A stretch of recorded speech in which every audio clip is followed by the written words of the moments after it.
gente vai introduzir a matéria, né, na nossa discussão. Certo?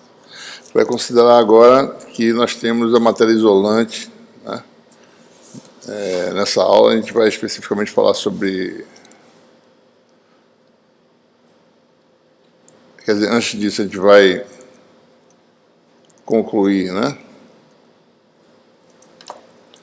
a discussão de energia, falando sobre esse conceito de densidade de energia. Agora a gente já tem as equações de Maxwell para a eletrostática, a gente pode expressar a energia no ponto de vista do campo, que é essa parte aqui.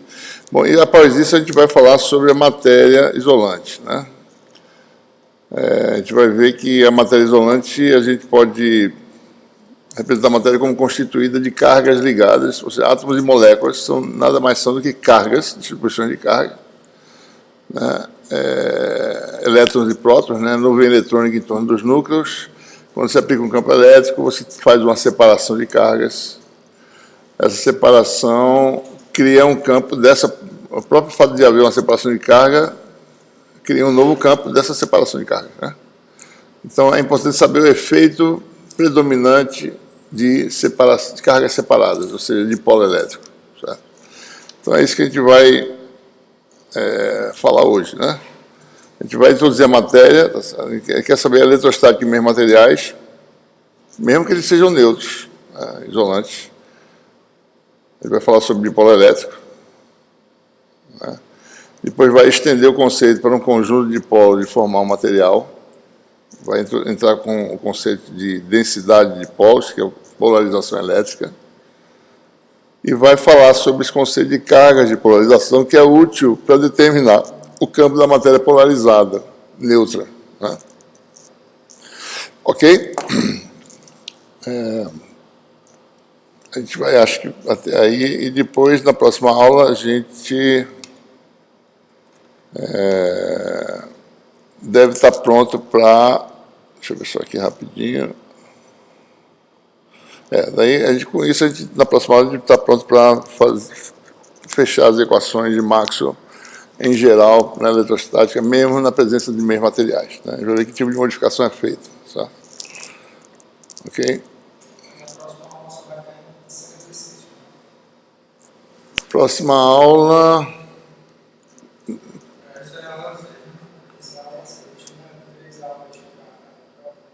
A próxima aula é depois, a aula 7, né? No caso, certo? Então, na aula 7, a gente vai falar sobre, vai fechar a eletrostática de meios materiais, certo? Qual a dúvida? Não entendi. Não, a dúvida era só se essa aula, a próxima aula, vai cair ou não. Não, é até a de hoje. Essa é a 6, não é isso? Essa fecha, né? Deixa eu só ver aqui o cronograma rapidinho, peraí. Só para entender se eu não estou dando aula a menos do que era para dar, né? Se é para dar mais do que isso.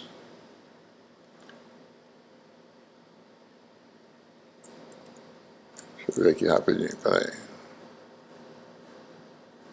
Vamos ver aqui rapidinho.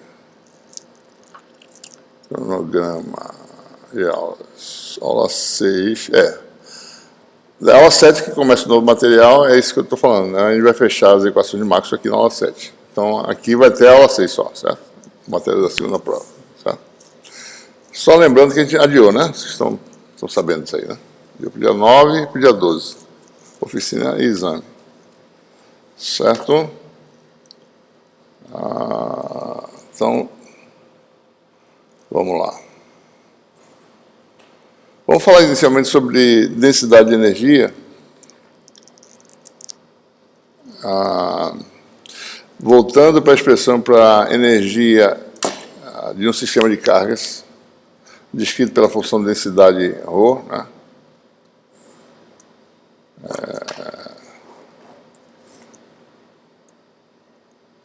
E a gente falou que essa expressão está colocada em termos de um ponto de vista da fonte, né?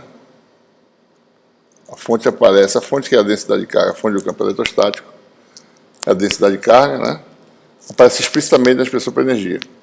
Essa expressão é integrada em todo o espaço, certo? Só vai haver contribuição dessa integral nas regiões, né?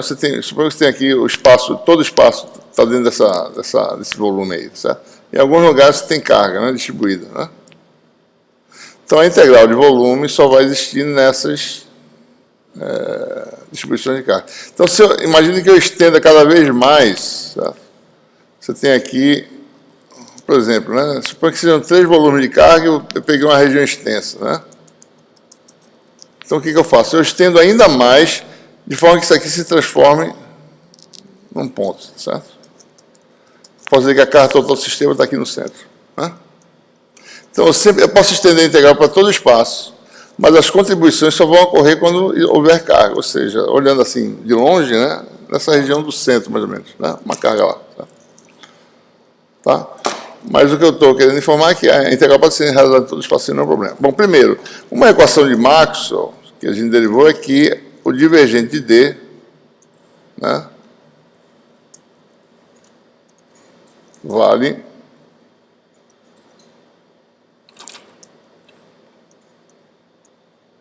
igual a ρ, né? Certo?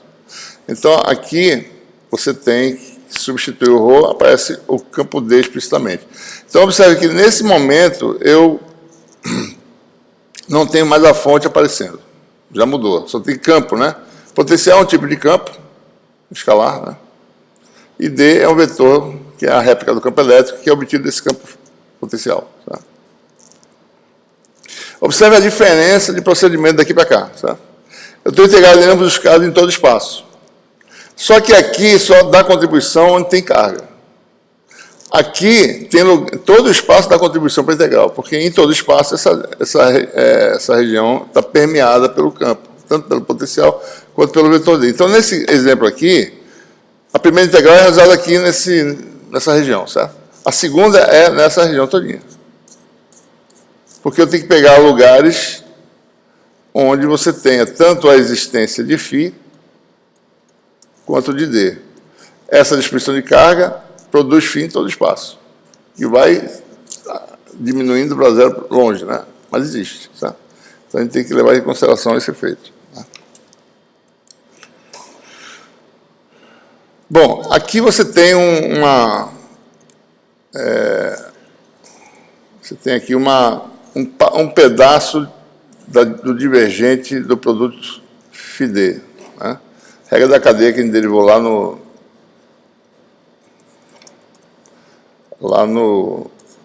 na revisão matemática, né? A regra da cadeia era qual, né? Isso aqui dá φ divergente mais D produto escalar com gradiente de φ. Tá? Essa é a regra da cadeia que a gente tem. Nós temos no integrando esse termo aqui. φ divergente de D. Então, isso aqui vai ser o quê, né? Vai ser o divergente de tudo menos D, você vai dar φ divergente de D, vai ser igual a... deixa eu puxar uma coisa aqui rapidinho. Estou achando tão rápido que pode ser que não esteja gravando. Não está gravando, tá? φ divergente de D vai dar divergente de φD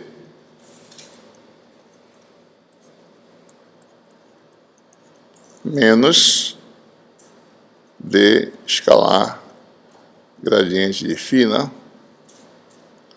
Ora, por sua vez, a gente quer fazer um negócio e não dá certo, né?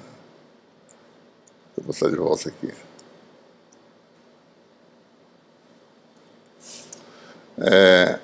Menos gradiente de φ é quem? Campo elétrico, né?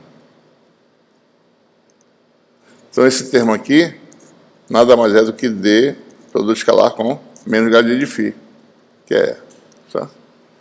Ou seja, saímos do ponto de vista da fonte, chegamos nesse termo aqui, usamos a regra da cadeia, e agora nós temos esse termo, e aparece D escalar E, né? Que está aqui, ó. Então, aquele 1/2 deu 1/2 da integral de D escalar E, mais essa integral de volume do divergente de φD, tá?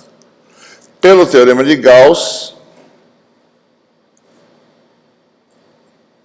integral de volume do divergente de um vetor chamado de F, tá certo? É igual ao fluxo para fora do volume através da superfície desse vetor, né? Sigma é a superfície que limita a V. No caso presente, nosso volume é todo espaço, é uma superfície, digamos, uma esfera de raio muito grande, certo? Raio R muito grande, tá? Certo? Quem é F no caso? F é o vetor φ vezes D, certo? Então você tem aqui, isso aqui vai dar a integral de superfície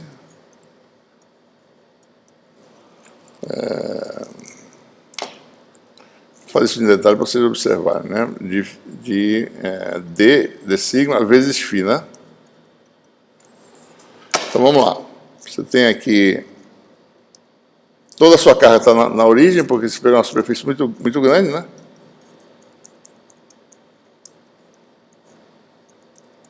Então a carga é Q, mais ou menos, certo? Bom, Q é uma potencial de distância R para uma carga localizada. Bom, φ para R muito grande, vai dar Q sobre 4π epsilon 0 R, né? D, por sua vez, é o vetor de densidade de fluxo elétrico igual ao campo elétrico, só não tem epsilon 0 embaixo. Q sobre 4π R2 AR, certo? D sigma, por sua vez, é quem? R2 D ômega AR, né? Quando eu faço o produto de todo mundo, vai dar φ D produto escalar com D sigma, vai dar quanto? R3 com R2 dá 1 sobre R, 4π ao quadrado, né? Vezes epsilon 0, tá certo? Q ao quadrado, Q2, AR escalar R dá 1. Integral de superfície, R é constante porque é muito grande, tá? É um valor fixo, vai dar 1 sobre R, posso tirar da integral. Integral de d ômega, 0 a 4π, que vai dar quanto? Q2 sobre 4π epsilon 0 R. Mas só que é limite da integral de superfície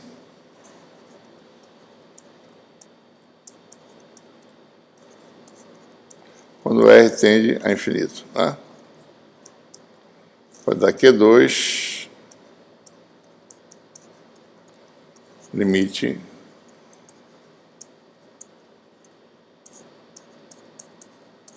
que vai dar 0. Então a contribuição da superfície dá 0, né? Ou seja, esse termo aqui, ó, não existe. Então a energia fica o quê? WE igual a 1/2 de D escalar E, tá certo? Então tudo se passa como se a energia fosse a integral de uma função de densidade, que é esse fator 1/2 vezes dE, certo? Então se eu definir uma função de densidade aqui, Wzinho é, né? 1/2 dE, o quê? Bom, se a integral é joules, né? É joules por metro cúbico, né? Isso aqui é chamada densidade de energia. Né?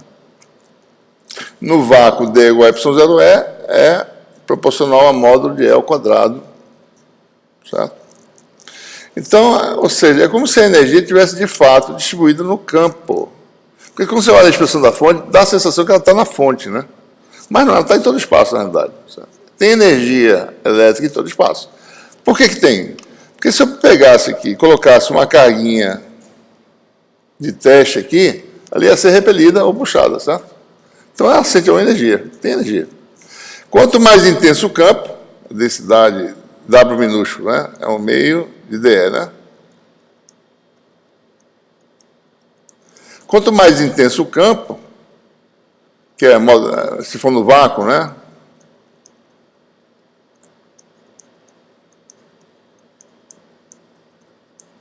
Quanto mais intenso o campo, né, mais forte, mais intensa é essa energia. Ou seja, a carga vai ser de uma força muito maior ou menor, certo? Quanto mais fraco, menos densidade,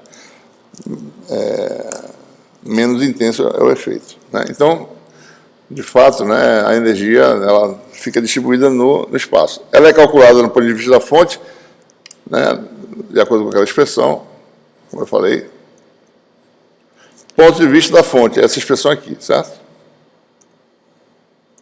A outra é ponto de vista do campo, que é essa expressão que a gente acabou de obter, né? Quem aparece na integral é o campo integral em todo o espaço de existência.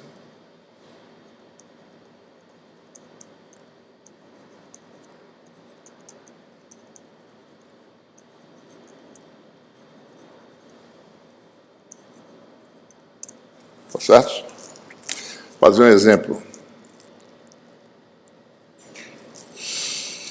A gente já calculou essa energia, né, no ponto de vista da fonte. Você precisou saber o potencial, né, antes, né? Ou seja, a densidade constante. Eu falei, bom, vamos calcular o potencial elétrico. A gente calculou dentro e fora. Né, e sabendo o potencial, a gente calculou no ponto de vista da fonte. Agora a gente vai calcular do ponto de vista do campo. Ou seja, essa distribuição aqui eu preciso integrar em todo o espaço, ou dentro ou fora da esfera. A gente já calculou o campo dessa esfera, né? Ele é radial, dentro ele é linear com a distância, nessa proporção, ou 0R sobre 3ε0, e fora ele cai com o inverso do quadrado da distância, é radial, né? Como a gente está no vácuo, a gente só precisa expressar aquela fórmula, né, em que aparece só o campo, né? Epsilon0 é 2, tá certo?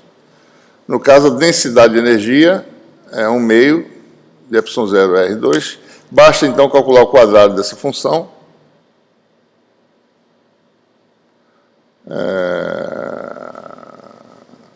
Tem um 18 aqui, esse aqui é 9. Então, é 1 meio, né, de Epsilon quadrado. Aqui dá 3 ao quadrado, dá 9 vezes 2, 18, tá certo?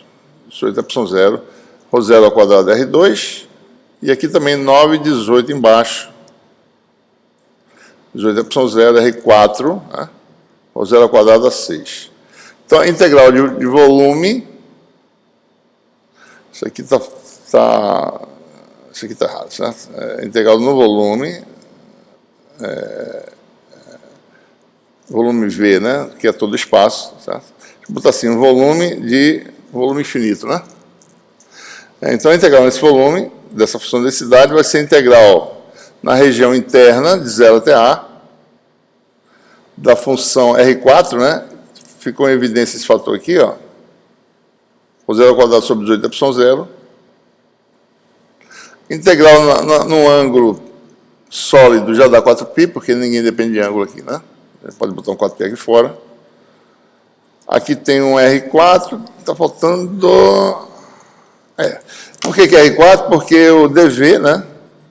Só lembrando que é um dV em esféricos. É R2 dr d ômega, né?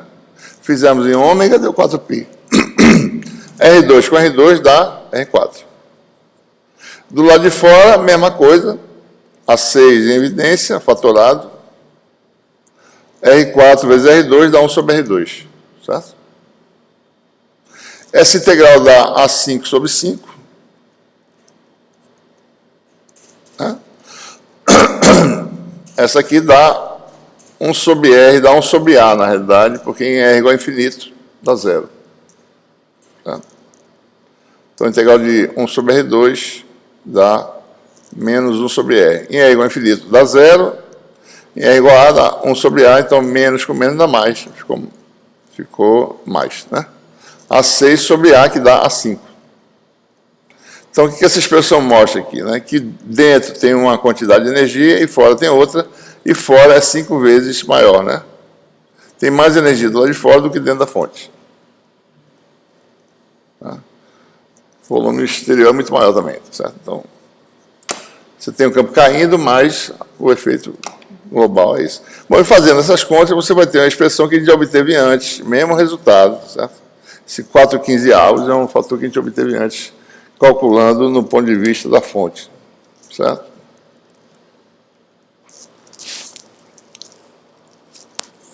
Muito bem, agora a gente vai falar... Bom, então, completamos essa nossa análise, né, de energia. Vamos agora falar sobre o dipolo elétrico, né? Então, qual é a motivação, né? A motivação de estudar o dipolo elétrico é a mesma motivação de você estudar uma carga isolada, né?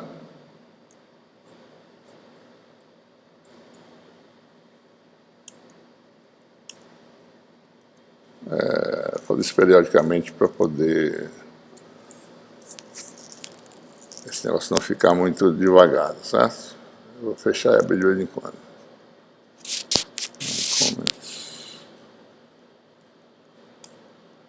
Então, o que nós temos... o que a gente fez no caso... Olha só ver.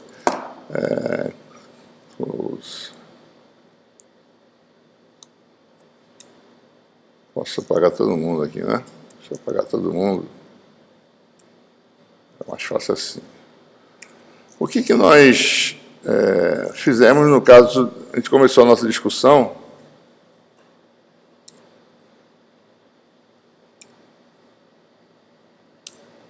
Só um minutinho, pessoal. Deixa eu só apagar isso aqui. Salvar. Deixa eu salvar aqui. Pronto. Nós começamos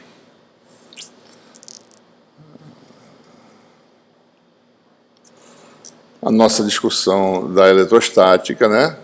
Uma carga, certo? Depois a gente formou um objeto eletrizado, né? Cargas livres, certo? Bom, agora a gente vai fazer o caso lá, a matéria isolada, a matéria isolante, né?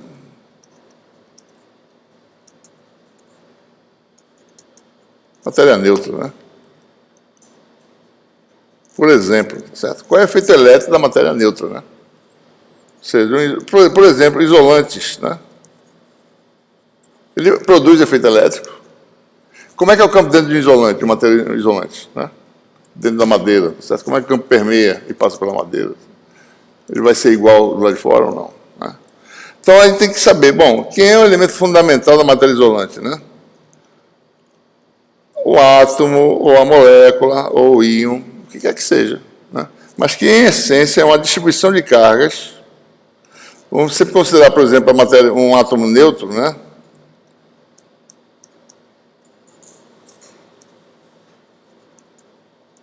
Você tem uma distribuição de cargas, né? E um núcleo positivo, certo? Tá? Então, você vem aqui e aplica um campo elétrico. O que acontece? Bom, o núcleo positivo vai ser repelido e a nuvem vai ser puxada. Então, o centro de carga positivo, vamos dizer que ele está aqui, tá certo? Vai se separar do centro de cargas negativos. Então, você cria aí, né, olhando assim simbolicamente, um dipolo, um par de cargas, um dipolo elétrico.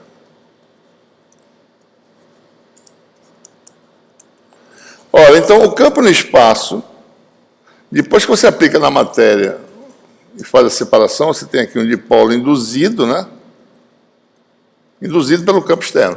Induzido. Se você tirar o campo, isso volta a não ter nenhuma separação. Mas o que acontece aqui nesse ponto, né? O campo vai ser o campo externo que está aqui, mais um novo campo, que é o campo dessa carga positiva, que é um campinho pequenininho, tá certo? Menos do carga negativa. Aqui é dirigido assim para cá, né? Tem uma resultante, tá certo? Se você for calcular, dá mais ou menos um campinho assim, ó. Né?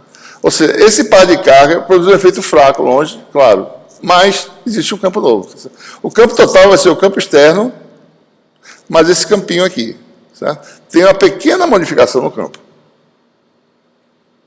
Né? Mas imagine que você tem agora um material que tem vários dipolos. Você forma um material. Então, todo mundo coletivamente vai contribuindo para um campo, tá certo? Que pode não ser tão fraco assim. Né?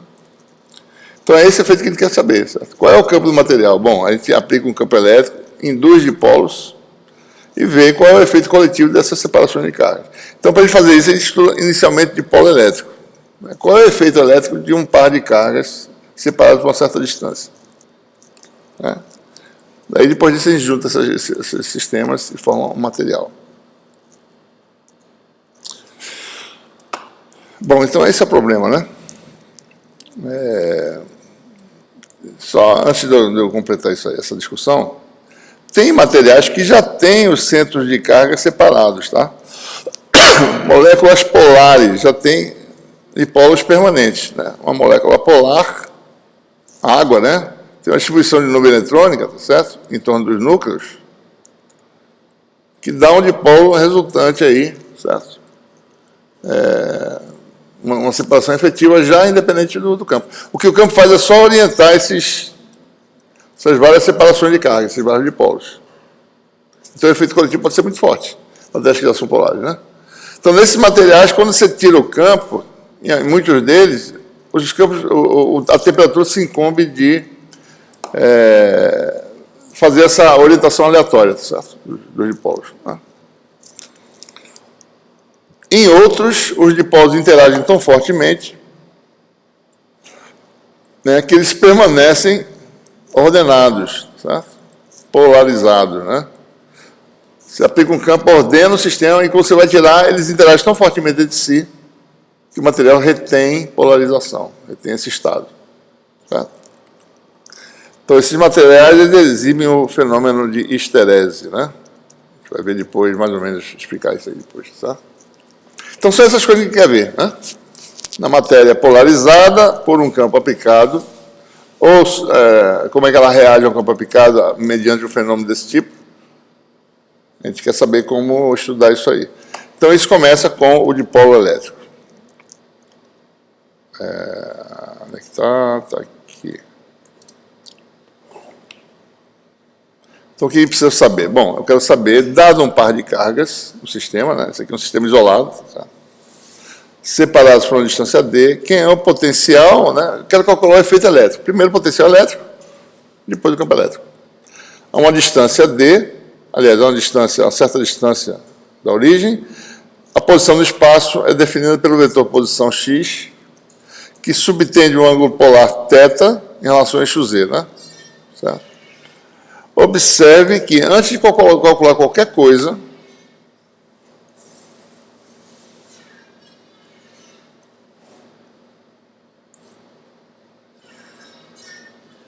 barulho é esse?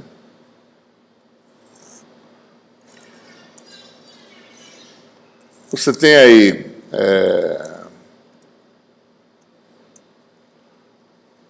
um par de carga, né? Mais e menos. O que é isso? Isso aqui é o barulho do ar-condicionado. Bom, ok. Observe que o efeito aqui, se você for calcular o potencial elétrico, como é que ele varia nesse eixo aqui? Né? Ele vai caindo, né? Certo? Aqui também, certo?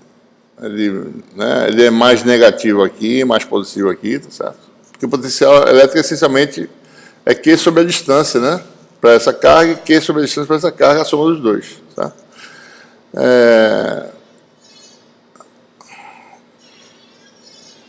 Impressionante como existem coisas que só fazem atrapalhar, né? Não tem nada assim que ajude. É o tipo de fenômeno que nunca tive antes. Bom, vamos lá. Então, observe que esse efeito aqui, ele vai depender, né? Por exemplo, numa esfera de raio constante, aqui você tem um efeito, aqui você vai ter um efeito diferente, né? As distâncias mudam, tá certo? Né? Na esfera a distância é constante, mas a distância ao sistema muda. Aqui é uma, aqui é outra. Aqui é uma, aqui é outra. Aqui é uma, aqui é outra. Então, o potencial vai depender da distância, mas também do ângulo, certo? Tem duas variáveis, basicamente, né? Não vai depender dessa aqui, a da azimutal, certo? Se você vai num cone aqui, né? Mantendo o ângulo constante, o potencial sendo escalar, todos os pontos nesse cone estão equidistantes do sistema, né? Do centro do sistema, por exemplo, né? Então, não vai haver variação com essa variável. Então, o potencial essencialmente depende de duas variáveis. Então, esse é um efeito que depende da direção no espaço em relação a esse eixo aqui, ó. Certo? Da direção, da orientação relativa de dois vetores. Um é que é a posição do espaço e um é o eixo do dipolo. Certo?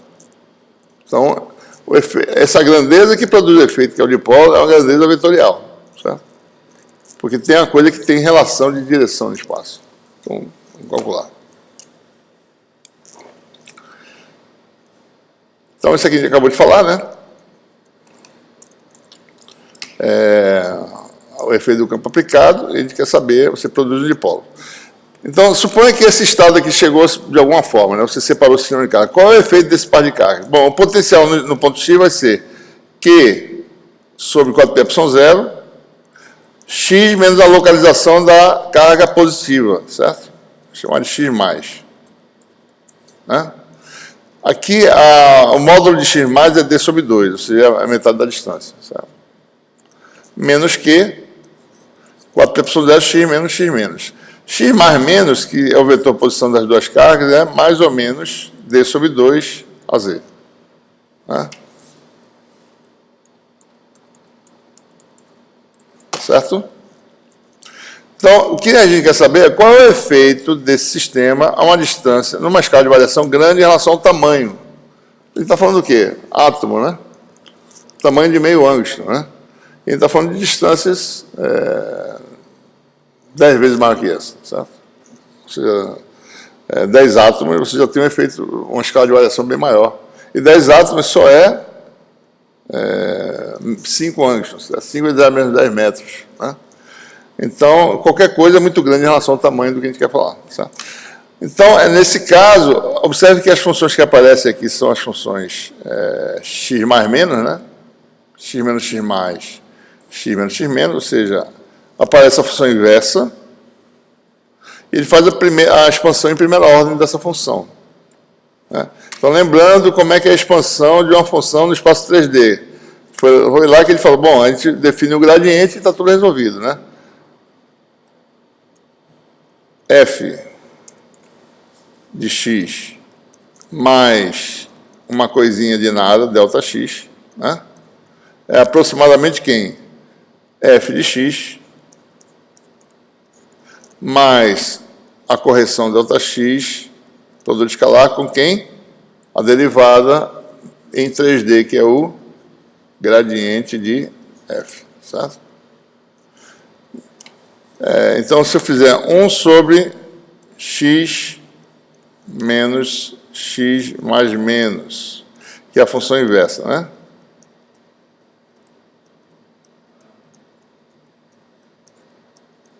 É aproximadamente, né? Essa função, quando a correção, que é pequena, é zero, ou seja, a função f de x, que é 1 sobre x a menos 1, né? Mais a correção, que é delta x, é menos x mais menos, produto escalar, com quem é o gradiente dessa função? Já fizemos antes, é menos, quando isso aqui é zero, né? Gradiente disso quando isso é zero. Gradiente da função inversa, vai dar menos x sobre módulo ao cubo. Depois que você faz o argumento igual a zero, né? Certo? Então, o resultado, né? Isso aqui vai dar aproximadamente 1 sobre x, menos com menos dá mais, né? X mais menos, produto escalar com x, módulo ao cubo. Tá certo? É isso que a gente faz nessa expansão, né? É isso aqui, né? Dá esse resultado. Então, aqui você vai ter um termo aqui, que é Q sobre 4π0 x, menos no outro termo, Q sobre 4π0 x, cancela. Daí sobra Q sobre 4π0, vai ter esse fator x mais, né? Vai dar um fator assim, ó, x mais sobre módulo ao cubo, que vem daqui, mesmo fator de evidência, menos, que menos, né? X menos sobre módulo ao cubo, que vai dar isso aqui, certo?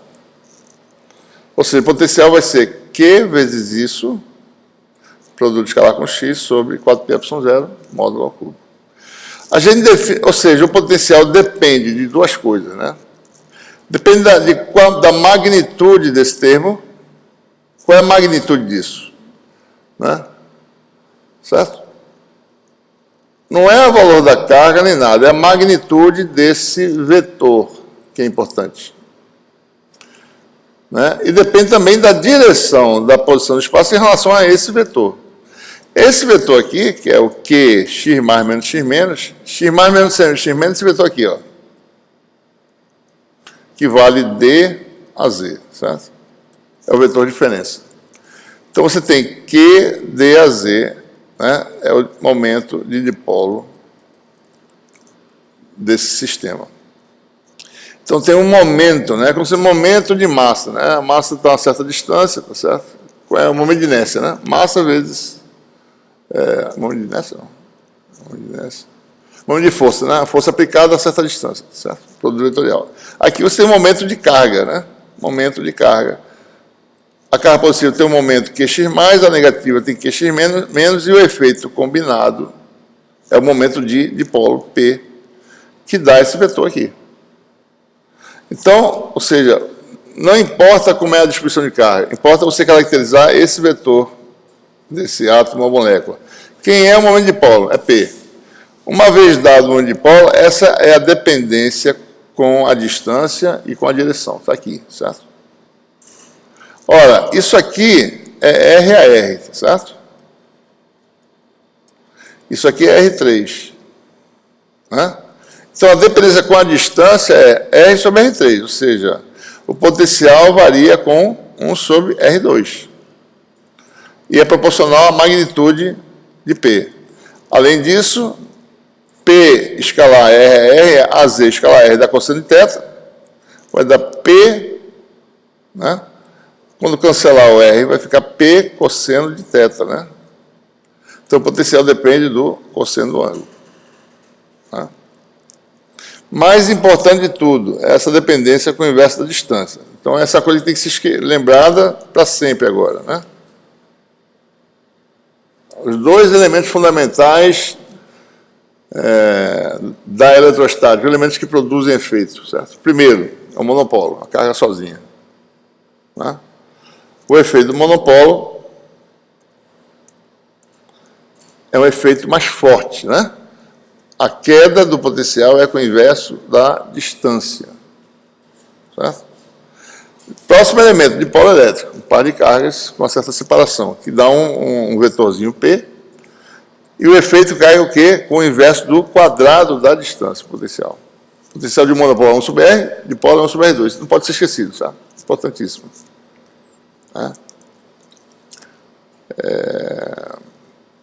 Ok? E diferença, né? Monopolo é uma quantidade escalar, dipolo é uma quantidade vetorial. Eu preciso saber a direção do espaço em relação ao eixo do dipolo, para poder saber o efeito. Tá certo? Vamos calcular agora... Antes de calcular, deixa eu fazer algumas observações aqui, né? Como é que é o potencial do dipolo, né? Deixa eu botar aqui de volta. Botando aqui a expressão...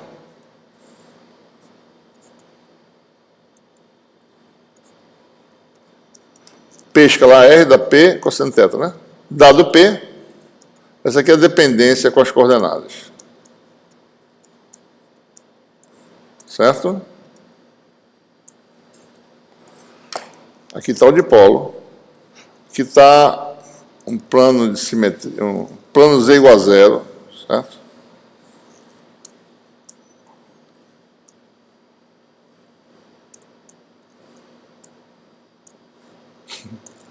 Não consegue fazer, né, bicho? Quero fazer coisas diferentes, é uma dificuldade enorme. Consegui. Daí você tem aqui o dipolo assim, cravado aqui no plano, né? metade do dipolo do lado de cima, metade do lado de baixo. Então, plano, certo? E corta no meio, né? Então, o que acontece? O potencial para R constante, o potencial é máximo onde positivo aqui no eixo, né? Vai caindo, tá certo? Cosseno θ em π sobre 2 dá zero. Esse plano aqui é uma equipotencial, φ igual a zero. Daí, quando θ passa de π sobre 2, o potencial fica negativo. Então, essa região do hemisfério superior, o potencial é positivo. Digamos assim, embaixo, ele é negativo. Tá? E ele cai, o potencial fica zero exatamente no meio. Se toda a superfície é equipotencial. Então, o que a gente sabe já? O campo elétrico, como ele é ortogonal às equipotenciais, né? Ele faz isso aqui, ó. Nesse plano, certo? O campo elétrico de dipolo faz isso aqui. No plano de simetria, né? Ele deve fazer alguma coisa assim, né? A linha de campo, certo? Sai de uma carga positiva, vem para negativa. E quando passar por aqui, isso aqui está mal desenhado, mas tem que passar cruzando desse jeito, certo? Ortogonal ao plano. Né? Ok? É fácil ver, né? P escalar R, bom, θ igual a P sobre dá zero, né? Então, é isso aí. Vamos calcular o campo elétrico.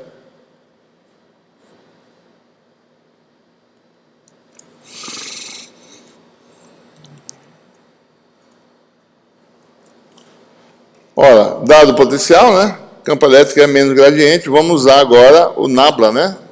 O nabla eu só preciso aqui de 2 termos, porque o potencial só depende de 2 variáveis. Mas eu posso usar os 3 componentes, certo? Para a gente fazer o completo aqui, tá? A θ sobre R, d de θ, né? Mais a φ, estou botando assim porque não tem lugar aqui. d de φ. Certo? Então, é gradiente de f, né? Certo? Então, f tem a função, essencialmente, é P escalar R sobre R2. A derivada disso aqui, ó. ddr, né? Então, você vai ter P é constante, sai da derivada em relação a R, fica P escalar R. Daí aparece ddr de 1 sobre R2. Mais a θ sobre R, sobre R2, a derivada em relação a θ, R sai, fica sobre R3. D de θ desse produto escalar, certo? Né? Mais um outro termo, que é a φ sobre R, dizendo θ, d de φ de P escalar R. Olha, nós sabemos que isso aqui dá P cosseno de θ, essa derivada dá zero, né? Derivada em relação a φ. Bom, qual é a derivada sobre R2? Menos 2 sobre R3, certo? Com menos daqui dá mais. Aparece esse fator aqui, 2P escalar R, né, vezes a R, que está aqui, ó. Uma coisa é para escalar, uma outra coisa é o versorzinho que está isolado, é um vetor, né? Mas, bom, e aqui, como é que é a derivada? Vamos fazer. D de θ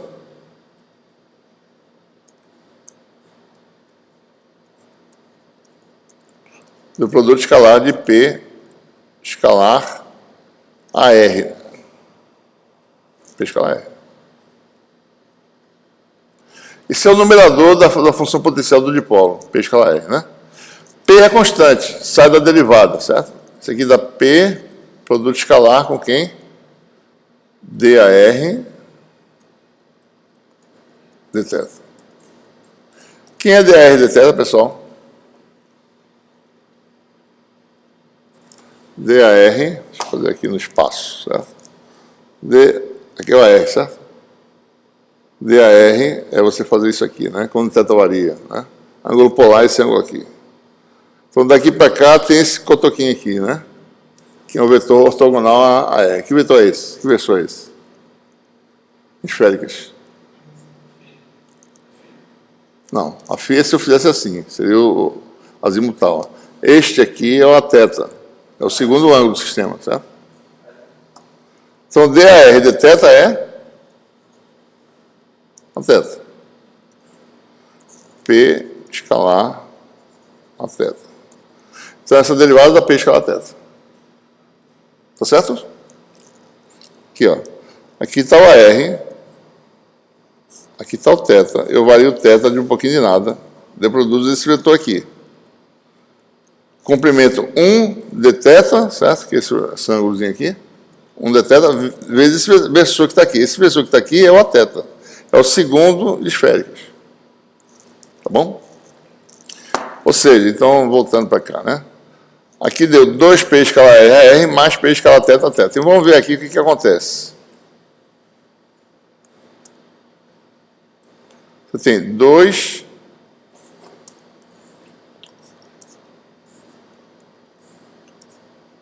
P escalar AR na direção AR, né?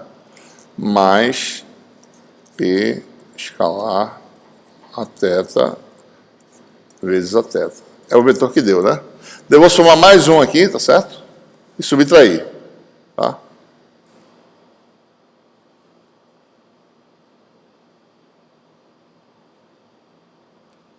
Tá faltando, tem um sinal errado aí, tá errado aqui nas notas, inclusive, agora que eu estou vendo, tá? É bom a gente fazer as contas porque a gente descobre um errinho, né?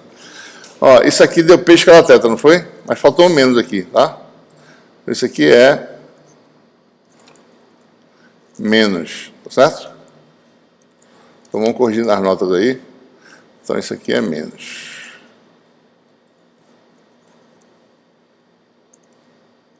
Menos, né? Certo? Bom, então eu sumo mais uma quantidade dessa. 2 PAR mais 1 PAR dá 3, né?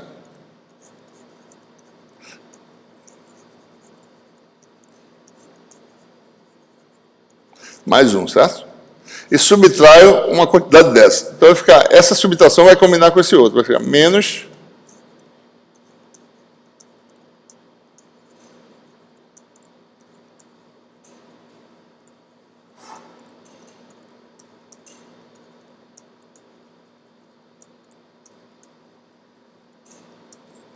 Ok? Então 3 menos 2 dá 1.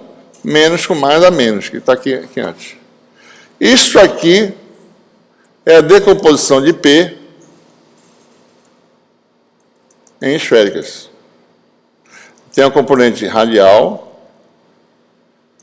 Deixa eu fazer uma esfera melhorzinha aqui, peraí. Mais ou menos, né?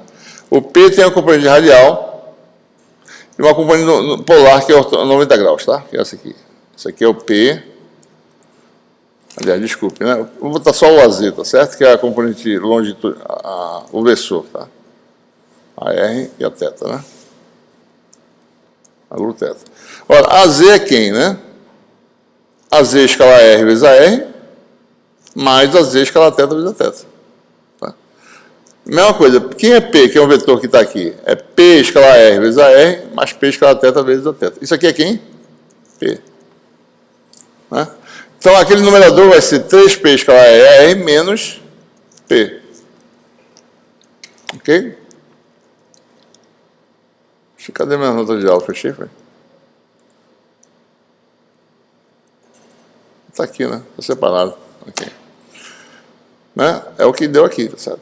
Então, essa expressão bem canônica do campo elétrico de um dipolo elétrico. No regime assintótico. Assintótico, eu calculei o potencial e o campo elétrico de um dipolo no regime assintótico. O que é um regime assintótico? É R muito maior que a dimensão do dipolo. Certo? Então, a variação predominante é o campo cai com o cubo da distância, o potencial cai com o quadrado da distância. Né? Numerador, essa fórmula clássica aqui. Também é importante saber isso aqui, mais ou menos de cor, como você sabe, o campo de um monopolo, né? Certo?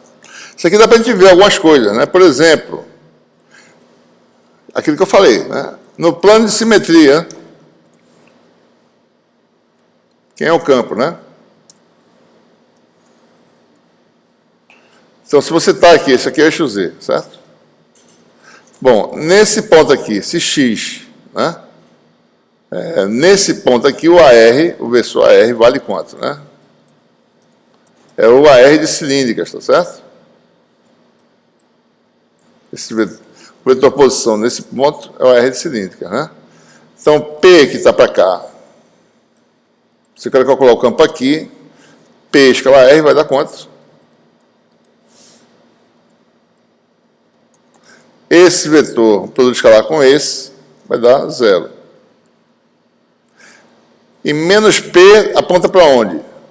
Para baixo. Então, o campo elétrico é esse termo que não aparece, está no sentido de menos P, ou seja, no sentido menos AZ. Ou seja, no plano de simetria, o campo elétrico aponta ortogonal ao equipotencial Z igual a 0. Em todos os pontos. Tá?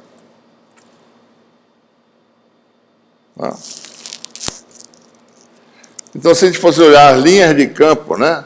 Como é que são as linhas de campo? Bom, o campo elétrico é a soma vetorial, né? Vai ser uma linha de campo que faz assim e vem para cá, né? Termina aqui, tá certo? Ou vem para cá, por aqui, entre as cargas, ou por fora, faz essa curvatura, certo? Então, você tem a região próxima, a região distante, a gente pode ver aqui, mais ou menos, como é que é o aspecto da linha de campo para um dipolo elétrico. Na região próxima, né, potencial positivo em cima, tá certo?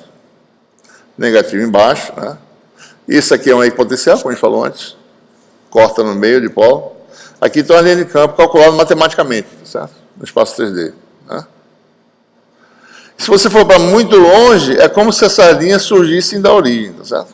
Você não vê a separação de carga, praticamente, você vê essas linhas. A gente vai ver depois, no caso magnético, o dipolo magnético tem um campo semelhante a esse aqui. Mesma curvatura do espaço. Tá? Ok. Bom, como é que um dipolo interage com o campo elétrico? Né? A gente falou, um monopolo interage com potencial, né? Monopolo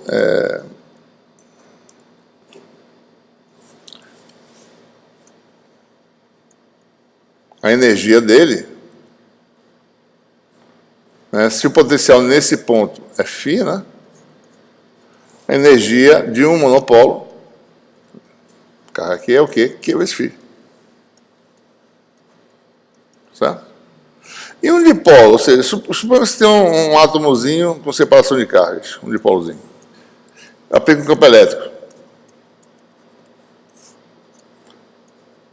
Qual é a energia desse dipolo nessa região de campo? Vamos dizer que esse campo seja descrito pela função potencial φ, menos gradiente de φ. Né? A gente vai usar essa expressão básica de cada carga. A energia do sistema é a energia da carga positiva mais a energia da carga negativa. Né? Então, vamos aqui expandir um pouquinho, mais e menos. Né? Orientar esse dipolo em qualquer orientação. Vetor posição mais é x mais. Vetor posição menos é x menos. Né? Então, o potencial aqui é o potencial em x mais, chamado de φ mais, potencial sobre x menos é φ menos. Potencial de quem? Do sistema de carga externo, não é do sistema aqui, certo? Então a energia agora vai ser chamada de U, né? Que a função potencial na posição mais menos que função potencial na posição da carga menos que. Né?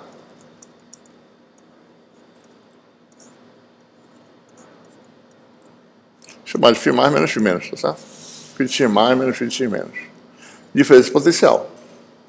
Tem uma diferença de potencial? Tem. Quem é que determina essa diferença? O campo elétrico. Gradiente do potencial, né? Ora, φ mais, vou botar assim de volta, φ de x mais, quando o dipolo é curto em relação à escala de variação do campo, que é muito maior, tá certo? O campo varia numa escala muito mais lentamente do que essa distância. Então, isso aqui é aproximadamente o potencial em x menos, mais a derivada, que é menos o campo, que é o gradiente, né? Então, assim, menos é x mais menos x menos. Ou seja, quando esse ΔX é pequeno em relação à escala de variação do campo, ó, então o potencial isso é aproximadamente o valor dele aqui, mais a derivada, que é o gradiente do potencial, que é menos E, X mais menos X menos. Né? Então, a diferença potencial, que é φ mais menos φ menos, que é o que está aqui, né? É igual a menos E X mais menos X menos. Certo? Ora, isso aqui vai dar o quê, né? A energia vai dar, isso aqui vai dar menos E, produto escalar com X mais menos X menos, por sua vez, Q vezes o vetor diferença, que é esse vetor aqui. É o momento de polo, Q vezes isso aqui, é o momento de polo P. Então a energia vai dar menos P, produto escalar com campo elétrico. Então tem um dipolo,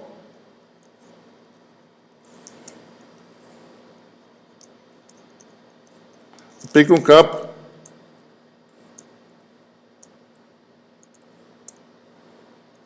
em cima do dipolo, o campo é energia produto escalar dessas duas quantidades, vezes menos 1, né? Menos PE. Tá?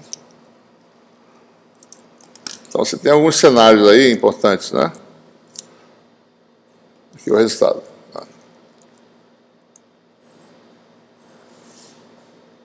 Por exemplo, né? Se o dipolo está ortogonal ao campo elétrico, energia de interação nula. Certo?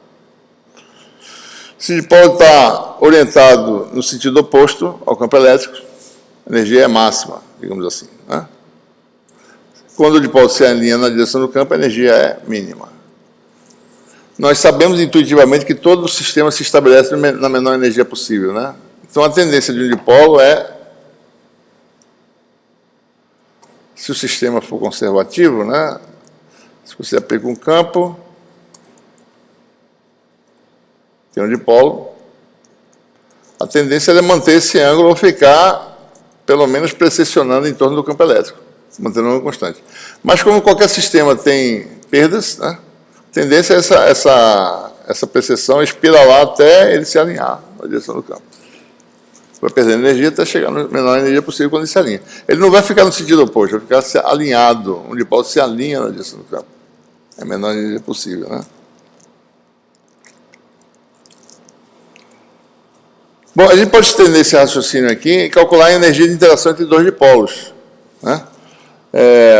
Você vê esse sistema aqui como sendo um dipolo no campo do outro. Por exemplo, posso calcular a energia como sendo o dipolo 2 no campo do primeiro dipolo. Então, eu calculo o campo de 1 sobre 2, tem aquela expressão que eu acabei de mostrar, aquela expressão para o campo, né? É só jogar a expressão e você vai ficar esse fator aqui, ó.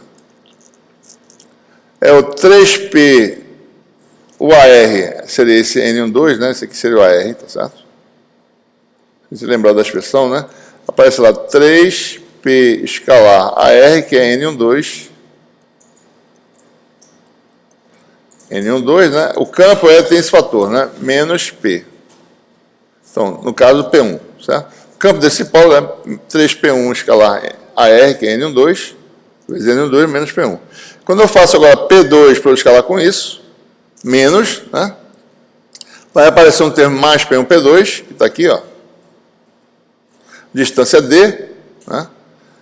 E aparece esse fator que é esse 3P1, N12, e aí tem um P2 também. Aparece isso aqui, ó. Tá? Então, você pode agora montar vários dipolos e calcular a energia do sistema. Se torna uma função complicada, é um problema difícil de resolver, na realidade. Qual é o estado de menor energia do sistema, né? Então, o pessoal de física tem esse modelo de Ising para estudar essas coisas, né? Unidimensional, né? Em 2 dimensões, em 3 dimensões, para ver um dado sistema de dipolos, qual vai ser a menor energia possível. Como é que ele vai ser naturalmente encontrado na natureza, certo? Um sistema de dipolos permanentes, né? Não é trivial, tá certo? A solução. Depende de vários fatores, tá certo? Muito bem. A próxima coisa que a gente quer falar agora é esse conceito de polarização.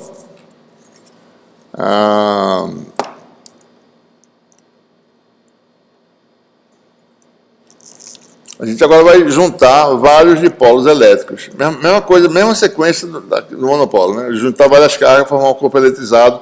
Agora eu junto vários dipolos. Se eles estiverem separados, tem um efeito elétrico. Se eles não estiverem, não tem efeito elétrico, certo? Matéria isolante lá. Mas pode ser que eles estejam separados, né? Cada um tem a sua nível de separação. Então a gente vai querer saber qual é o estado de polarização da matéria, para poder saber se tem efeito elétrico ou não. Então o que acontece? A gente vai no volume dV', né? Calcula o momento de polo desse volume, chama de dP, e a gente parametriza, né, essa quantidade em termos do elemento de volume dV usando uma função de densidade. Essa função de densidade é o que a gente chama de... é um vetor, né? Então, esse P aqui, que a gente está definindo aqui, por definição, no volume dV é dP dV, né? Momento de polo é carga vezes distância, coulomb metro. Volume é metro cúbico, então isso aqui, a dimensão de P desse vetor é coulomb por metro quadrado. Mesma dimensão do vetor D, né? Então, isso aqui é uma função de densidade, certo? O que ela diz? Bom, no volume dV, o momento de dipolo resultante aponta na direção desse vetor. Vetor polarização, certo?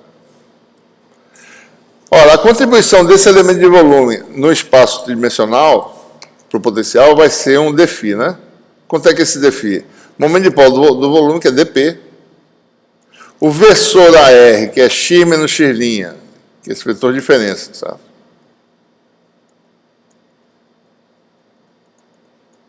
Sobre o módulo, daí você tem aqui um fator, deixa eu tirar esse quadrado aqui, x menos x sobre o módulo dá o versor AR, daí tem o inverso quadrado de distância, que aparece o quadrado, mais o módulo fica cubo, certo? Então, para um dipolo num ponto fora da origem, o resultado para o momento de dipolo, do potencial do momento de dipolo, seria esse aqui, né? Usando a polarização, a gente transforma o dP em PdV. Né? Você mapeia, né? A variável de integração seria P, agora muda para volume. Então você tem potencial agora de uma distribuição de polos. Tá? Então tudo depende do estado de polarização. Quem é o estado de polarização da matéria, né?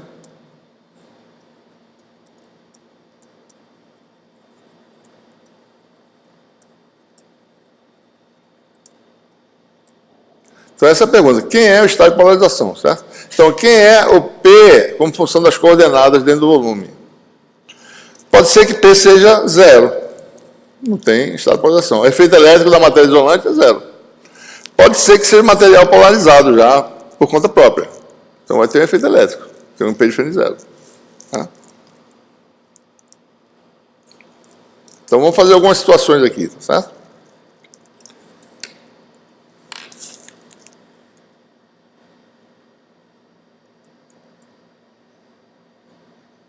Por exemplo, uma placa de espessura T, suponha que essa placa é feita de um material que ele foi polarizado por um campo e os dipolos se mantiveram rigidamente orientados. Certo? Então, essa placa adquiriu um estado de polarização permanente. Sem o campo aplicado, ela está lá polarizada. Então, digamos que a placa está com o estado de polarização apontando no sentido do eixo Z, que é ortogonal ao plano da placa aqui, tá certo? Então, você tem uma polarização permanente. Para facilitar as contas, vai fazer espessura pequena. Né? Então, aqui está o estado de polarização. Então, pode calcular o momento de polo, se quiser. Que é o momento de polo da placa?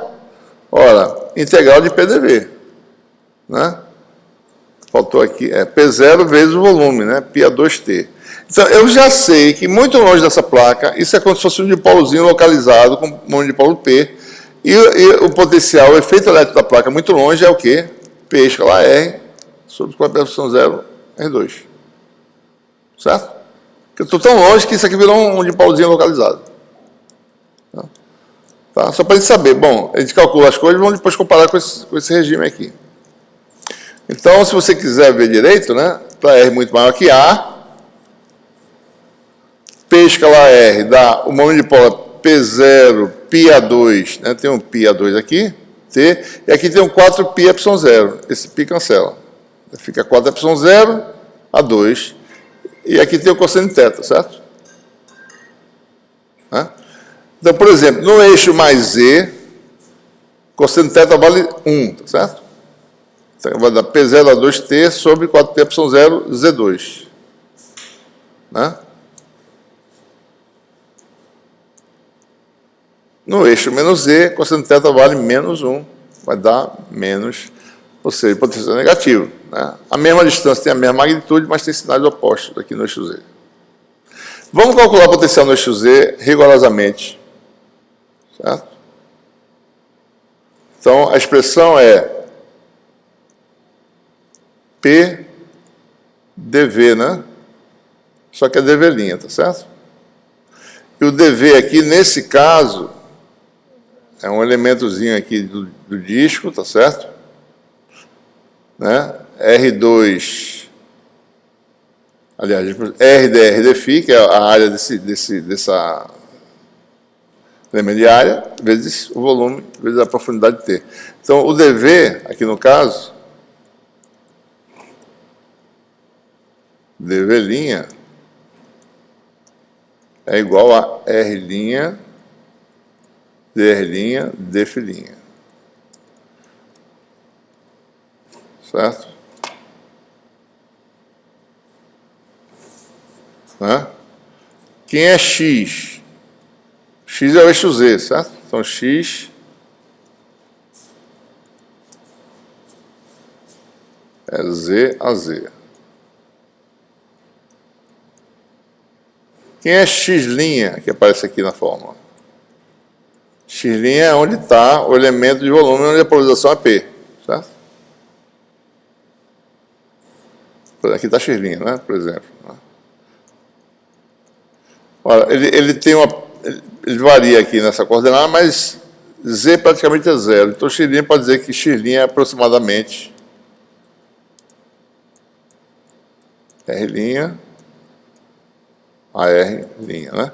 Então, o que aparece na fórmula lá, né? Aparece o vetor x menos x' e aparece o modo dele ao cubo, certo? Então, o numerador vai ser Z a Z menos R' a R', né? Embaixo vai ter módulo desse vetor ao cubo, que dá Z2 mais R' ao quadrado elevado ao meio, elevado ao cubo, que dá 3 meios. Tá bom?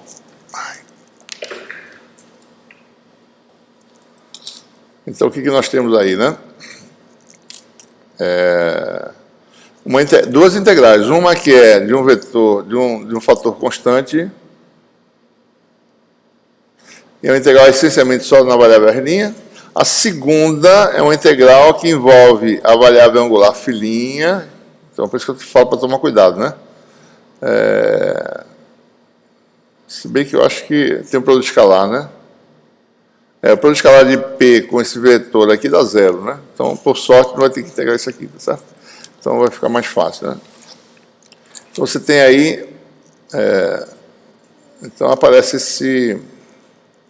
Aqui, ó. P0 a Z. Isso aqui veio do volume, né?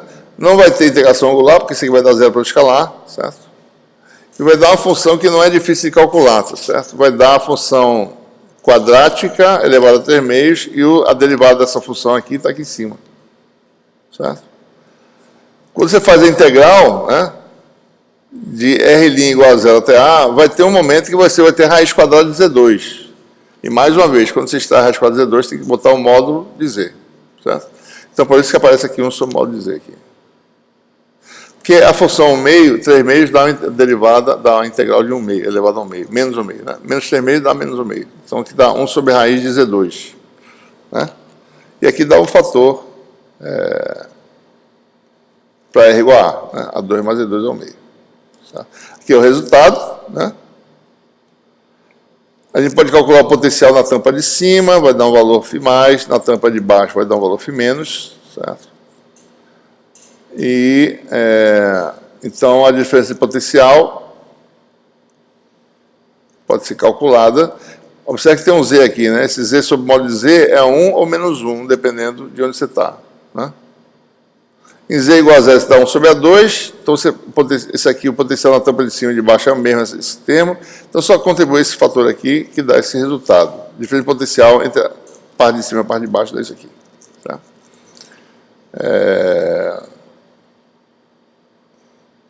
Isso aqui tem uma interpretação, tá? É como se fosse um capacitorzinho.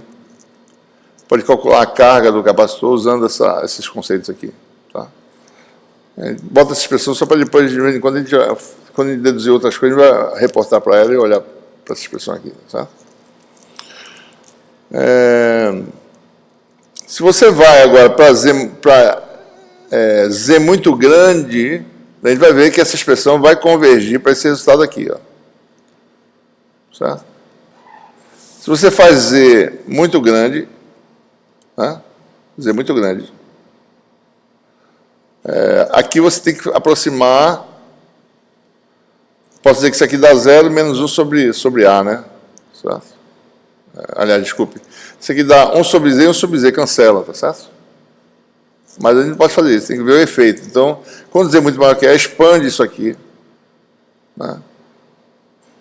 Em primeira ordem, daí vai dar para a gente determinar, certo? Aqui, ó, expande, né? Dá a função para A igual a 0, dá 1 sobre Z, e a correção é um fator 2 sobre Z2 sobre 2. Né? Então aí você realmente vê o efeito, vai cancelar o termo 1 sobre Z, sobra só esse fator aqui. Observe que aparece Z, Z2 e modo de Z embaixo. Daí tem o sinal do potencial em cima, para Z positivo, né? Z2 com Z dá Z, tá certo? Então tem esse fator. Para Z maior que 0, dá 1 sobre Z2. Né? Para Z menor que 0, dá menos 1 sobre Z2. Né? Que é o resultado que a gente obteve aqui antes. 1 sobre Z2, menos 1 sobre Z2. Né?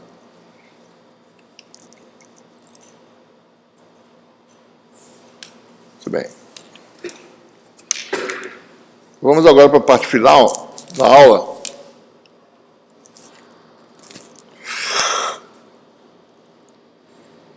A gente vai agora falar sobre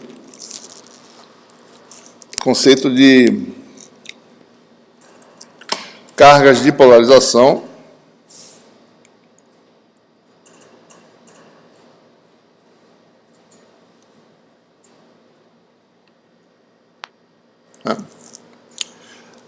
Bom, suponho que a gente queira ver agora o efeito combinado. Né? Suponho que você tenha, por exemplo... Na prática é assim, né? Você tem, por exemplo...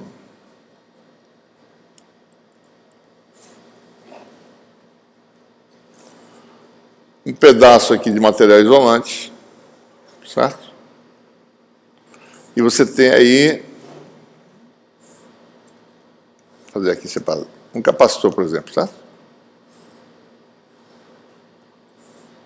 Você vem aqui com contato, né? Aplica a diferença de potencial entre as armaduras, né? Bota um pedaço de plástico aqui dentro, que é um material isolante, né? Então você tem duas coisas, né? Plástico e metal, né, faz o capacitor, vai ter um efeito aqui elétrico. Então você tem o quê? Simultaneamente, cargas livres, que estão na armadura, e cargas ligadas, que estão no plástico. Né? Então, qual é o efeito combinado dessas duas coisas? Certo? O efeito de cargas livres, ou seja, cargas que vai de um eletrodo para outro, você pode mover via um circuito, são chamadas cargas livres. Certo? E cargas ligadas são essas cargas que estão presas aos átomos. O único efeito que elas podem produzir é quando elas se separam um pouquinho, tá certo? E formam dipolo, né? Então é esse efeito que a gente quer ver, certo? Então suponha que, agora de forma abstrata, né? Não vamos nos preocupar onde cada uma está. Vamos dizer que num dado volume de V',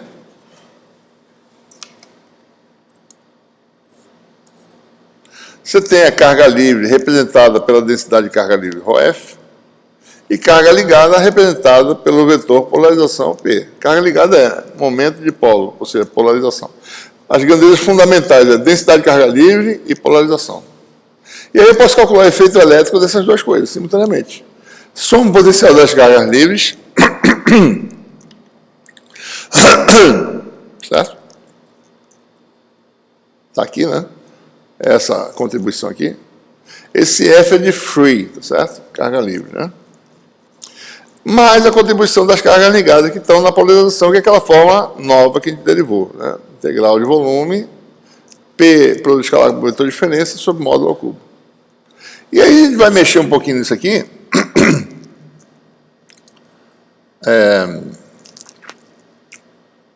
E mais uma vez usar aquela nossa famosa identidade, né?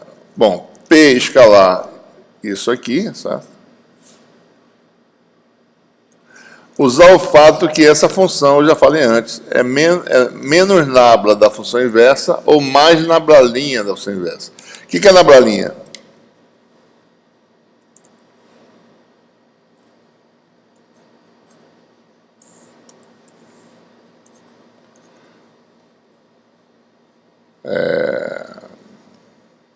De F de x', é quando eu só derivo as componentes de x', deixo x como se fosse constante, né?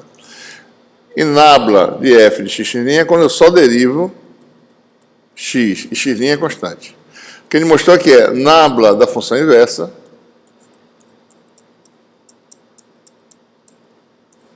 é igual a menos o vetor de diferença sobre módulo ao cubo.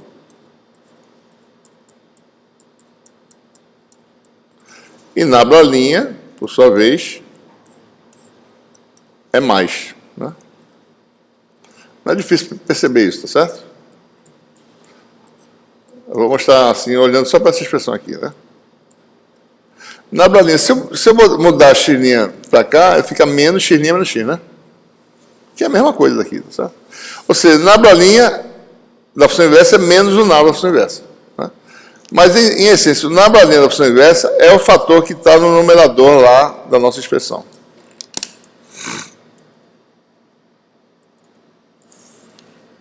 Isso aqui nada mais é do que P escalado nablalinha, né? Bom, e daí você tem o quê, né? Regra da cadeia, né? Divergente de uma função, que é a função inversa, 1 sobre x menos x', vezes um vetor, né? É igual o vetor produto escalar com gradiente. Isso aqui vai dar isso, mais, se eu passar para o lado de lá, mais a função inversa divergente do vetor. Certo? Então, vai sair isto aqui, vai entrar no lugar, isso aqui não vai sair, vai entrar no lugar esses dois fatores. Um deles, por que a gente fez isso? Porque um deles tem um denominador que é idêntico a este denominador aqui. Eu posso juntar esses dois termos. Certo? Tem o mesmo denominador. Quando eu junto os dois, dá esse novo fator aqui, ó. ρf menos divergente de P. E o outro ficou divergente disso tudo aqui, certo? Esse fator aqui. Ora, integral do divergente de um vetor pelo teorema de Gauss é o fluxo desse vetor, que na realidade é se d sigma linha, né? É um vetor n para fora do volume, tá certo? Aqui está o n, tá? Aqui está o d sigma linha. N d sigma linha. Então, o produto escalar de P com n, desse vetor com n é Pn, né? Isso aqui não tem, é um fator só, certo? Então, aparece um termo de volume. Ambos agora têm o que em comum? Todos têm a dependência com inversa da distância, certo? É isso? Termo de volume, modificado com um acréscimo aqui, uma contribuição nova. Termo de superfície também com essa função inversa, né? Então, na prática, o potencial é dado com uma contribuição de dois termos. Um como se tivesse uma densidade de carga efetiva no numerador, né? Porque o que aparece aqui é como se fosse uma densidade de carga efetiva, certo? Chama de ρF. ρEF, né? E na superfície aparece uma outra densidade de carga efetiva, que é esse termo aqui. Certo? Aparece um ρBS. Observe que a estrutura é parecida, 4π0 distância. Então, quando isso é assim, é porque eu tenho uma densidade de carga efetiva, tá certo? Né?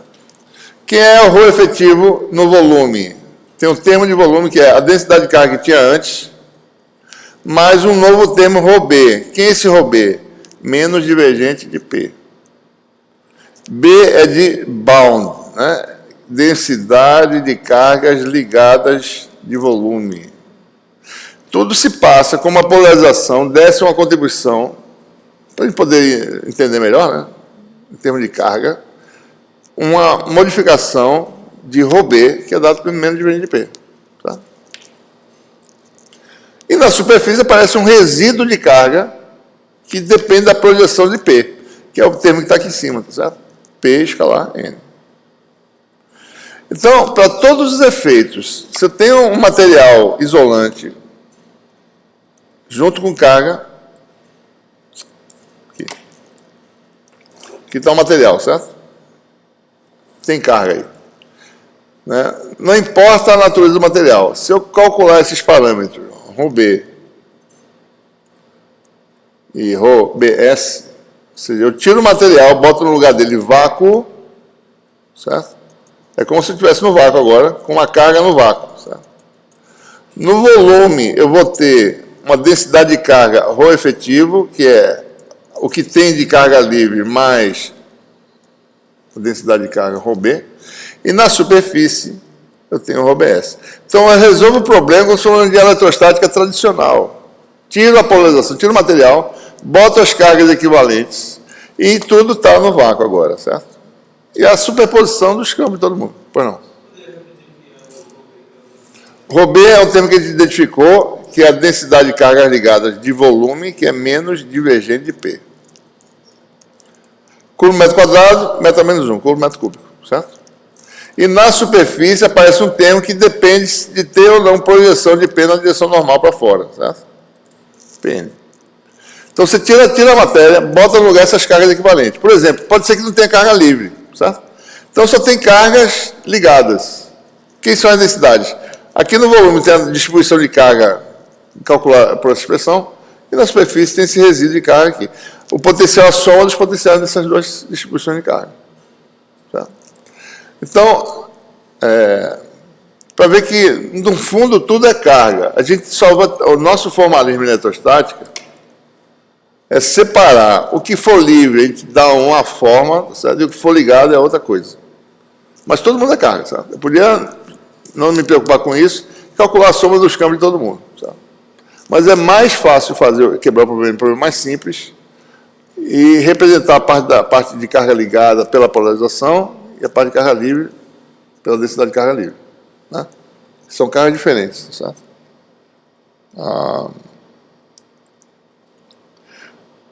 Então, por exemplo, só para a gente intuitivamente entender o exemplo aqui, né? Vou fazer aqui 2 exemplos, certo? Vou fazer um aqui sem calcular nada, só para mostrar como é que é a placa que a gente acabou de fazer, né? Qual é a placa isolante polarizada? Não tem carga livre nesse problema. Esse problema é um problema que a gente resolveu. Não tem ρ free, certo? ρ free igual a 0. Densidade de carga livre é 0. É uma matéria isolante. Mas tem polarização. Onde é que estão as cargas ligadas? No volume, ρB vale menos divergente de P, certo? Só que para esse problema, P é constante. Certo? A placa está polarizada com P para cima, né? O P é P0AZ, certo? Quem é divergente de um vetor constante? 0. Derivado da constante dá 0. Então não tem carga de volume. E de superfície? Bom, vamos na superfície do volume. Na placa de cima, aqui está normal para fora. Na placa de baixo, aqui está normal para fora. E na superfície lateral dessa placa, tem um vetorzinho lateral, certo? Na de cima, P0AZ, escalar N+, que é AZ, vai dar P0. Então, tem uma densidade de carga de superfície aqui, resíduo, que veio das cargas ligadas, mais aqui em cima, distribuída na tampa, com densidade P0 coulomb por metro quadrado. Embaixo vai ser P escalar menos AZ, vai dar menos P0. Na lateral vai ser AZ escalar AR, que dá zero. Não tem nada do lado. Então, essa placa é equivalente a 2 discos de carga separados por uma distância T, no vácuo, certo? Então, você pode resolver o problema calculando diretamente o campo desses discos, como se tivesse distribuição de carga, né? Aqui P0, densidade de carga, embaixo menos P0. A carga total desse disco é P0 vezes a área.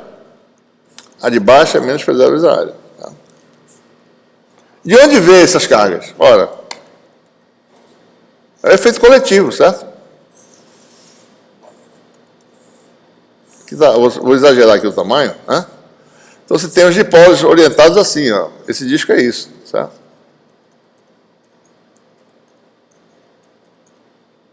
Então, o que acontece? Você cancelou no volume as cargas, né? Você tem a extremidade de um dipolo, a cauda do outro. Você cancela a carga total. Só sobra o último dipolo, dá um resíduo aqui em cima. Ó. Mais, certo?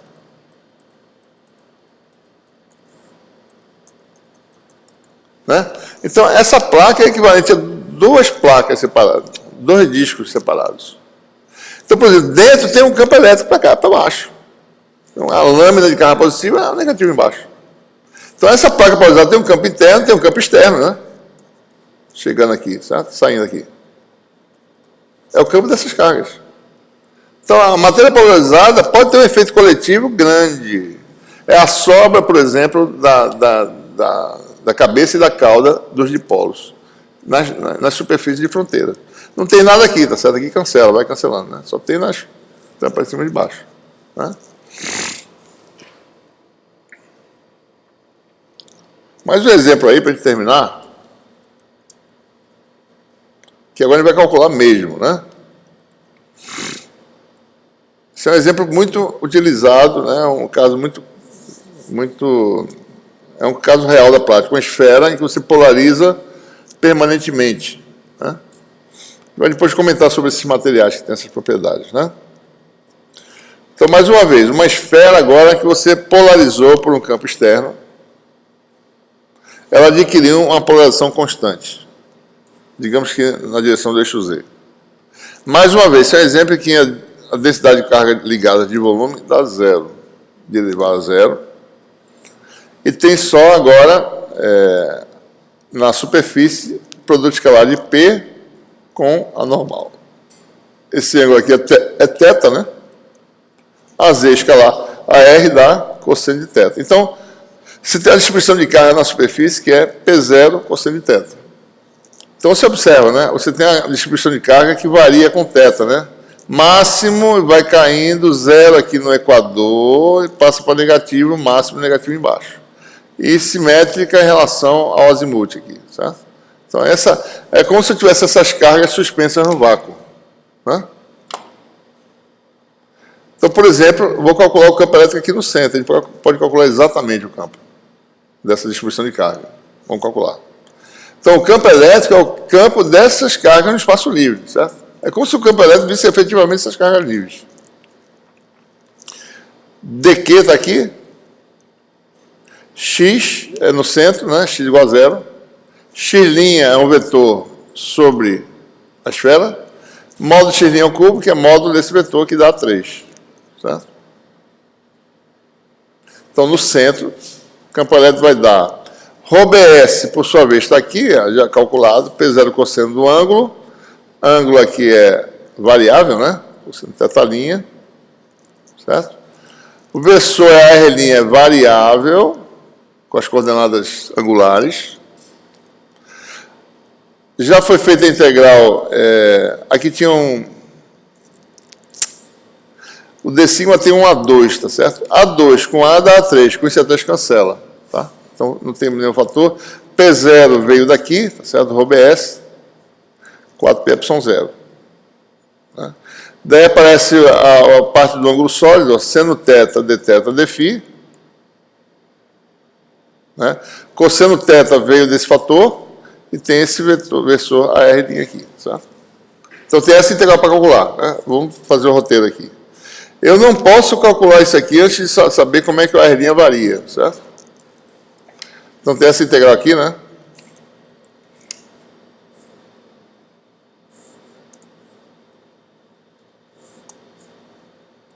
Integral 0 a 2π, primeira integral que aparece lá. Que é essa aqui, ó. Dφ',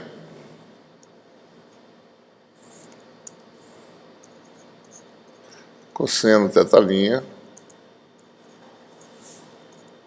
AR'. A AR'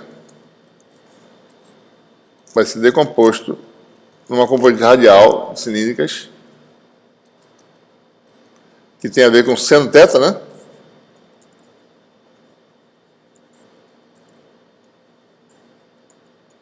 E a componente axial AZ. Né? Aqui você tem duas integrais, certo? Integral enfim, né? Então, o cosseno θ, o seno θ sai, vai ficar seno θ'. Integral do AR'.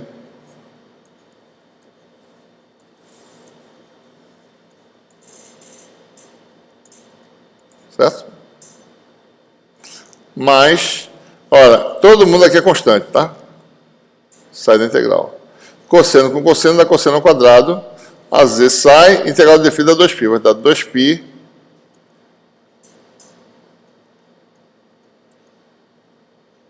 AZ, né? Tá certo? Qual é a integral desse vetor aqui? Dá quanto?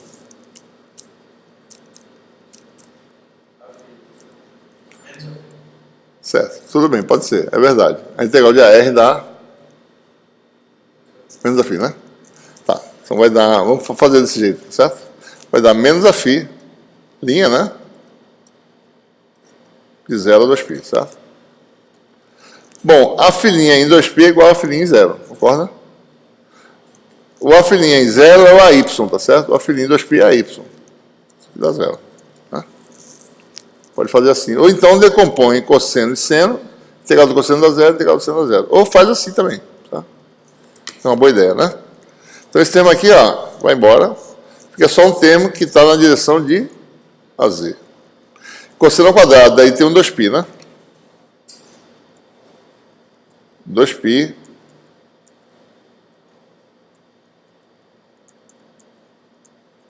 AZ.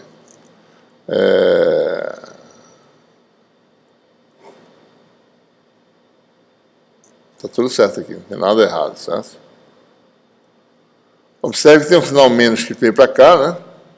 Veio daqui. Então você tem um 2π com 4π dá 2, tá certo? Tá faltando um meio que vai aparecer. E vai ter integral de cosseno ao cubo vezes seno. No ângulo polar, né?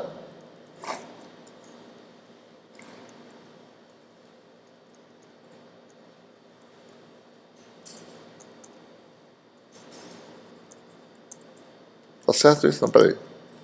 Cosseno ao cubo vezes seno, né?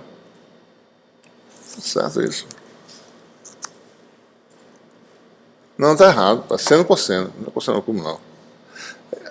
Tá errado aqui, pessoal.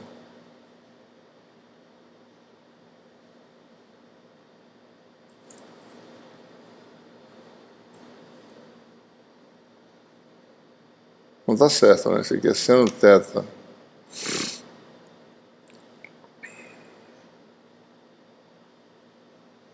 Você não convencendo. Deixa eu ver se eu não errei nada aqui, tá, pessoal? Espera aí, viu? Seno θ' R', cosseno θ' AZ. Tem o cosseno θ' AZ daqui, tá certo? Tem o cosseno que veio daqui. E aqui é seno, né? Eu acho que é cosseno ao quadrado, né? Por que eu estou botando cosseno ao cubo? Ah, não é cosseno ao quadrado, eu estou botando cosseno demais aqui, tá certo? Cosseno ao quadrado, por isso está sendo estranho aqui. Integral de cosseno ao quadrado, tá? cosseno ao quadrado. Né? Dθ' linha dá cosseno ao cubo sobre 3, né?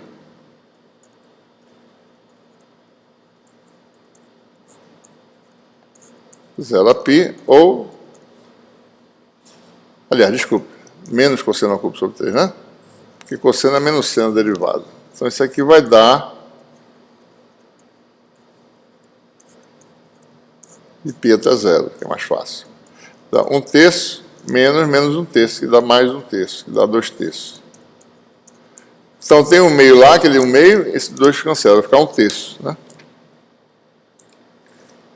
Certo? Depois dessa confusão toda, né? O campo vai estar para baixo, no sentido do AZ, que é aquele que sobrou, tá certo? E deu o fator 1/3. Então o campo no centro da esfera está para baixo, que está correto, né? O campo aqui aponta para baixo. Tem carga positiva em cima, carga negativa embaixo. No centro, né? No sentido oposto a P, certo? Pode-se mostrar mais do que isso. A gente não vai mostrar aqui, mas só para vocês saberem um pouco mais da história, né?